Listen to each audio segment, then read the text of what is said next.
सर्वांना नमस्कार. स्वागत आहे आपलं मराठी चातुर्य कथा या यूट्यूब चॅनलवर. व्हिडिओला लाईक करा, चॅनलला सबस्क्राईब करा आणि बेल आयकॉनवर प्रेस करा, जेणेकरून सगळ्या नोटिफिकेशन तुमच्यापर्यंत वेळेत पोहोचतील. मिलन अभी आधा अधुरा है भाग 213. मग आता फायनली रोहित ज्याची वाट बघत होता तो रिपोर्ट आला आणि त्याला कळलं की राणा त्याचा मुलगा आहे. आणि लगेच रोहितचे डोळे पाण्यानं भरून आले आणि राणासारखा चुणचुणीत गोड मुलगा आपला आहे याचा त्याला अभिमानसुद्धा वाटायला लागला. पण आता ज्या राणीनं त्याला असा घडवला त्या राणीबद्दल मात्र रोहितच्या मनात तीळ मात्र सुद्धा कृतज्ञता नव्हती. आणि राहुल म्हणाला, रोहित रिपोर्ट आले का? काय लिहिलं आहे त्यामध्ये? आणि आता रोहितच्या मनात फक्त एकच होतं, राणीला त्रास देणं आणि तिला इंगा दाखवणं. त्याच्यासमोर खूप शहाणपणा करते ना ती, आणि त्याच्या वरचढ ठरणारी लोक त्याला आवडत नाहीत. राणीनं तर खूप वेळा त्याचा अपमान केला होता, त्याला परत फिरवला होता तिच्या दरवाजातून. आणि आता या सगळ्या गोष्टींचा बदला घेण्याची आणि तिला त्रास देण्याची वेळ आली होती. आणि दात ओठ खात खूप रागात रोहित राहुलला म्हणाला, दादा, या रिपोर्टमध्ये असं लिहिलं आहे की आता राणीची उलटी गिनती सुरू झाली दादा. आणि हे ऐकून राहुल थोडा दचकला आणि म्हणाला, ए रोहित, तू असं का बोलतोस? नक्की रिपोर्टमध्ये काय आहे? नीट मला सांग बरं. आणि रोहित थोडा हसला आणि म्हणाला, सांगितलं ना दादा, माझ्याशी पंगा तिला खूप महागात पडणार. असं म्हणून रोहितच्या चेहऱ्यावर विजयी भाव होते. जणू काही हा DNA रिपोर्ट घेऊन किंवा DNA चेक करून त्यानं एव्हरेस्ट सर केल्यासारखा आनंद त्याला होत होता. आणि काय समजत होता रोहित स्वतःला कुणास ठाऊक. एक सत्य काय कळालं जे राणीनं त्याच्यापासून लपवून ठेवलं होतं, ते सुद्धा भीतीपोटी, मजबुरी होती म्हणून. आणि हा रोहित राणीला फार मोठा अपराधी समजत होता. पण आता हे सगळे गैरसमज होते आणि रोहितसारख्या तिरसट माणसाचे आणि गैरसमजावर गैरसमज करून घेणाऱ्या असल्या शेंदाड नवऱ्याचे हे गैरसमज कधी दूर होणार आणि कोण दूर करणार कुणास ठाऊक. आणि राणा माझा मुलगा आहे हे मी सिद्ध केलं असंच त्याला वाटायचं. आणि त्याच्या चेहऱ्यावरून त्याचा पुरुषी अहंकार आणि इगो नुसता झळकत होता. आणि राहुल म्हणाला, रोहित, तू नीट काही मला सांगणार आहेस की नाही? मला समजेल असं बोल. आणि रोहित म्हणाला, दादा, येतोय मी तिकडं, मग आपण बोलू आल्यावर. असं म्हणून रोहितनं त्या DNA रिपोर्टकडे पुन्हा एकदा बघितलं, अगदी डोळे भरून. आणि त्याला त्या रिपोर्टमध्ये हसणारा, मस्ती करणारा, खेळणारा, सैनिकी चालीमध्ये रुबाबात चालणारा राणा दिसायला लागला. आणि आता राणा फक्त माझा आहे असं म्हणणाऱ्या राणीला आता आसमान दाखवणार. आणि रोहित म्हणाला, आता राणा फक्त माझा आहे. रणजित रोहित सूर्यवंशी आहे तो, सूर्यपुत्र आहे तो, आणि मी त्याला माझ्याकडे घेणार. असं म्हणून रोहित घरी यायला. आणि राहुलला म्हणला, दादा बघ, मी म्हणालो होतो ना, DNA टेस्ट केल्यावर क्लॅरिटी येईल. आता मी तिला सोडणारच नाही. राहुलनं सुद्धा ते रिपोर्ट बघितले आणि त्यालाही आनंद झाला. आपल्या घराण्याचा वारस आहे राणा म्हणून त्याला छान वाटलं. पण आता राहुलला राणीचे उपकार मानावे तेवढे थोडे वाटत होते. आणि राहुल म्हणाला, रोहित, खरंच राणी ग्रेट आहे रे. याचा अर्थ ती खरं बोलत होती की राणा तुझा मुलगा आहे. खरं तर आपण तिचे उपकार मानले पाहिजेत. तिनं दुसरं लग्न करून सुद्धा राणाकडे दुर्लक्ष नाही केलं आणि त्याला इतका चांगला घडवला. पण आता रोहित मात्र तिच्याशी बदला घेण्याची भाषा करत होता आणि म्हणाला, त्यात काय इतकं दादा? तो माझा मुलगा आहे आणि माझ्यासारखाच घडणार होता. माझी एक ना एक सवय त्याच्यामध्ये रक्तातून उतरली आहे. आणि त्या मूर्ख मुलीने ही गोष्ट आपल्यापासून 6 वर्षे लपवून ठेवली आणि आता याची किंमत तिला चुकवावी लागणार. आणि राहुल म्हणाला, रोहित, तू असं कसं बोलू शकतोस? अरे तू तिला हाकलून दिलंस. तुझं मूल तिच्या पोटात असताना तरीही त्या बिचारीने इतक्या धैर्याने समाजाच्या संकटाचा सामना करत तुझं मूल वाढवलं. तिला काही कमी कष्ट पडले असतील का? तिनं त्याला जन्म दिला, त्याला इतकं मोठं केलं, आणि आता तू बदल्याची भाषा करतोस का? उलट तुझा राग करून तिनं त्याच वेळी त्याला पोटात मारलं असतं तर आता तू काय केलं असतं? तुझं हे स्वप्न पूर्ण झालं असतं का? आणि रोहित म्हणाला, हा विचार तिनं आधी करायला हवा होता दादा. उलट अरे इतकी वर्ष मी तळमळत राहिलो, माझा संसार झाला नाही. ती मात्र मला फसवून इकडे संसार थाटत बसली. मला मूल झालं नाही म्हणून मी खूप रडलो.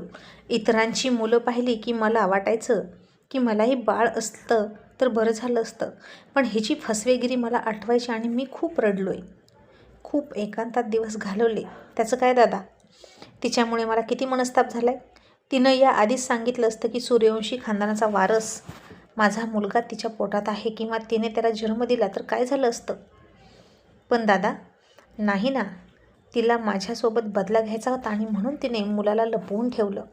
आणि तिचा एकच हेतू आहे, मला त्रास देणं, कारण मी तिच्याशी लग्न जबरदस्ती केलं ना म्हणून. आणि आता हे सगळं ऐकलं आणि राहुलनं डोकंच पकडलं आणि म्हणाला, रोहित रोहित, अरे का असा तिरका विचार करतोस?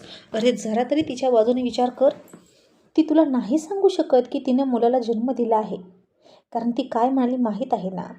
ती तुझ्यापासून राणाला लपवत होती, कारण तिचं असं म्हणणं आहे की राणा पोटात असताना तिच्या अंगावर मारेकरी घातले होते.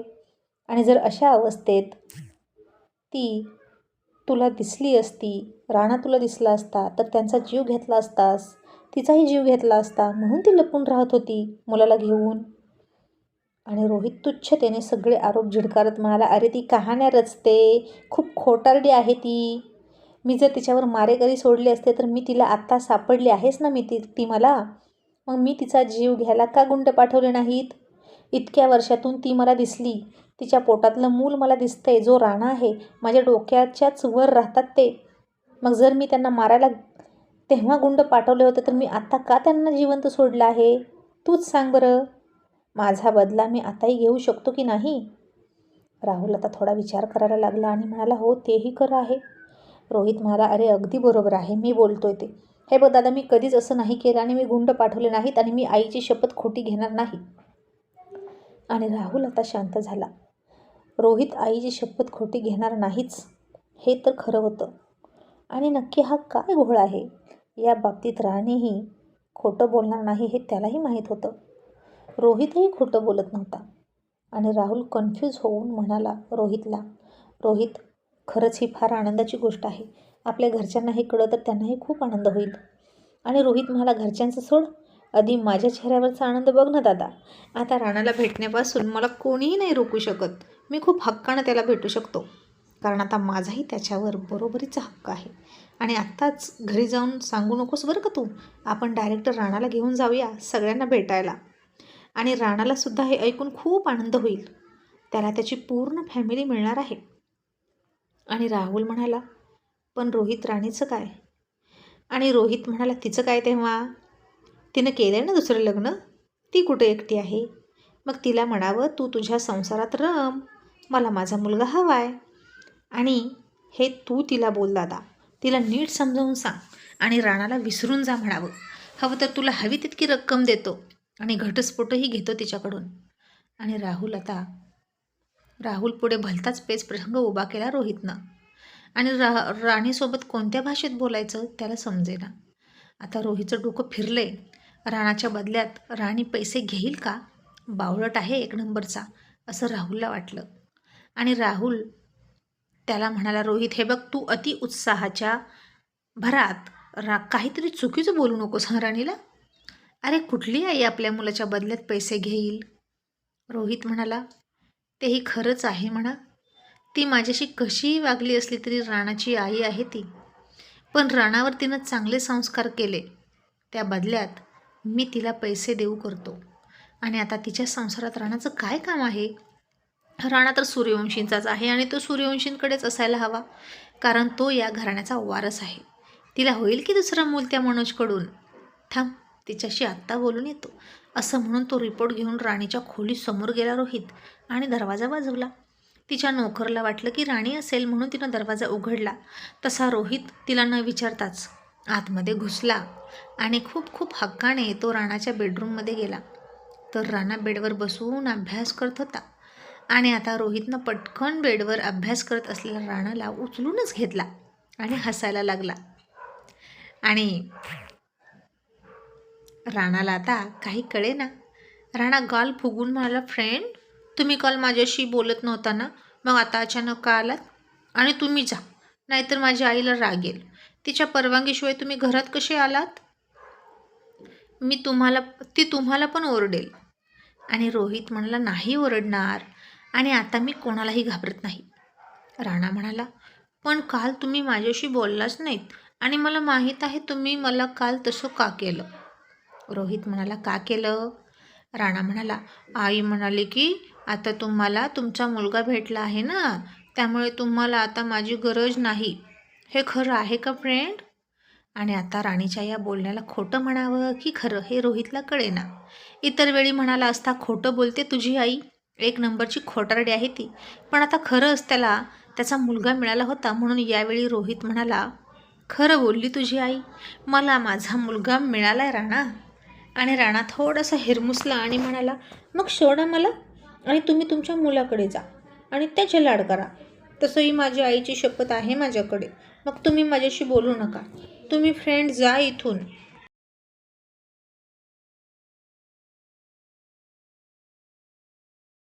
आणि रोहितने राणाला आणखीन घट्ट मिठीत पकडला आणि त्याच्या गालाची पप्पी घेत म्हणाला, राणा, माझा मुलगा कोण आहे तुला माहीत आहे का? तुला आवडेल का त्याला भेटायला? मी तर खूप एक्साइट आहे त्याची तुझ्यासोबत भेट घालून द्यायला. आणि राणा म्हणाला, नाही, मला कसं माहीत असेल कोण आहे तुमचा मुलगा? आणि रोहित म्हणाला, बरं, तुझे बाबा कोण आहेत तुला माहीत आहे का? राणा म्हणाला, नाही. रोहित म्हणाला, आणि तुझ्या बाबांशी भेटायला तुला आवडेल का? आणि राणा म्हणाला, हो आवडेल, पण माझ्या आईने भेट घडवून दिली तर. आणि फ्रेंड, तुम्ही जा आणि मला खाली सोडा, आई आली तर चिडेल. आणि रोहित म्हणाला, राणा, आता अजिबात घाबरू नकोस आईला, उलट आता तीच मला घाबरणार आहे. आणि बेटा, मला आता फ्रेंड नाही म्हणायचं. राणा म्हणाला, फ्रेंड नाही म्हणायचं, मग काय म्हणू? आणि रोहितचे कान तरसले होते आता त्याच्या तोंडातून बाबा ऐकण्यासाठी. आणि रोहितचे डोळे पाण्यानं भरून आले आणि तो म्हणाला, राणा, फ्रेंड नाही, बाबा म्हण. मी तुझा बाबा आहे, रोहित सूर्यवंशी, आणि आजपासून तू मला बाबा म्हणायचं. आणि हे ऐकून छोट्या राणाला धक्का वगैरे बसला नाही बरं का. इतकी समज त्याच्याकडे नव्हतीच. आणि रोहित ओळखीचा होता, तो रोज भेटायचा आणि आता त्याची नव्याने बाबा म्हणून ओळख झाली यात त्याला काही विशेष नाही वाटलं. आणि तुम्ही माझे बाबा कसे, असा प्रश्न त्याला पडला. पण आता याचा बाबा म्हणजे याच्या आईचा नवरा, ज्यानं तिच्यासोबत नाजूक क्षण घालवले रात्रीचे. इतकं सगळं खोलातलं ज्ञान या छोट्या राणाला नव्हतं. आणि रोहित त्याला सोप्या भाषेत समजावत म्हणाला, राणा, मी तुझा बाबा आहे कारण तुझ्या बाबाचं नाव रोहित सूर्यवंशी आहे आणि माझंही नाव रोहित सूर्यवंशी आहे. आणि म्हणून म्हणून मी तुझा बाबा आहे. मग म्हणशील ना मला आजपासून बाबा? आणि राणा म्हणाला, नको, मी तुम्हाला फ्रेंडच म्हणतो. तसा रोहित हसला आणि म्हणाला, ठीक आहे, मला काहीच फरक पडत नाही, तू मला फ्रेंड म्हण किंवा बाबा म्हण किंवा आणखीन काहीही म्हण, पण आता मी तुझा बाप आहे म्हणजे आहे आणि हे कोणीच नाकारू शकत नाही. आणि कधीतरी तुला सवय लागेलच मला बाबा म्हणण्याची. तसा तिकडून राणीचा आवाज आला आणि ती मोठ्यानं म्हणाली, नाही, अजिबात राणाला सवय लागणार नाही तुम्हाला बाबा म्हणण्याची. आणि का म्हणेल तो तुम्हाला बाबा? तुम्ही त्याचे कोणीही नाही. आणि कुणी सांगितलं तुम्हाला की तुम्ही त्याचे वडील आहात म्हणून? आणि तुम्ही माझ्या घरात विनापरवानगी का घुसलात? तुम्हाला कोणी परमिशन दिली इथे येण्याची? चला, आत्ताच्या आत्ता बाहेर निघा, असं राणी खूप खूप रागात त्याला म्हणाली. आणि पुन्हा राणीनं त्याला बाहेरचा रस्ता दाखवला.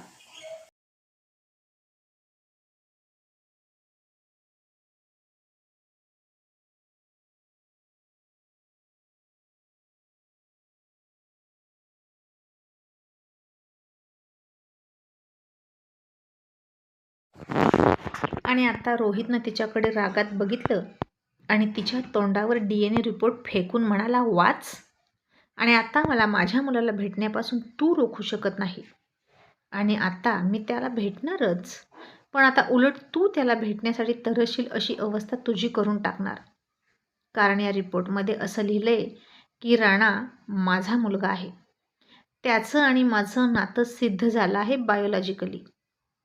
आणि राणीनं आता अविश्वासाने ते रिपोर्ट बघितले आणि तिने एक क्षण त्या रिपोर्टकडे आणि त्यानंतर रोहितकडे फार चकित होऊन आणि अविश्वासानं बघितलं आणि तिच्या डोळ्यातून अश्रू ओघळले. आणि रोहितनं तिला आणखीन एक धक्का दिला असं तिला वाटलं. गुपचूप DNA टेस्ट केली याचा अर्थ त्याला माझ्यावर विश्वास नाही. आम्ही दोघांनी जे क्षण एकांतात घालवले, मी त्यांच्यावर जे प्रेम केलं ते सगळं वाया गेलं. असं वाटतंय की प्रेम फक्त मी एकटीनं केलं आणि तो फक्त माझा उपभोग घेत होता. याला मी हवी तेव्हा तयार असायचे माझं शरीर अर्पण करायला आणि तो फक्त माझ्याकडे एक उपभोगाची वस्तू म्हणून बघत होता का? आणि त्याला मी फक्त आणि फक्त घराण्याचा वारस देण्यापुरती हवी होती. त्याच्या आयुष्यात मानाचं स्थान मला नव्हतंच.